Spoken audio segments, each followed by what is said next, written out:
விண்ணோடு மேளச்சத்தம் என்ன, மண்ணோடு சின்ன தூரல் என்ன,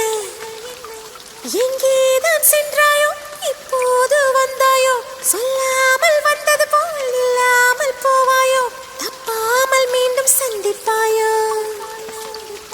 நீ வரும்போ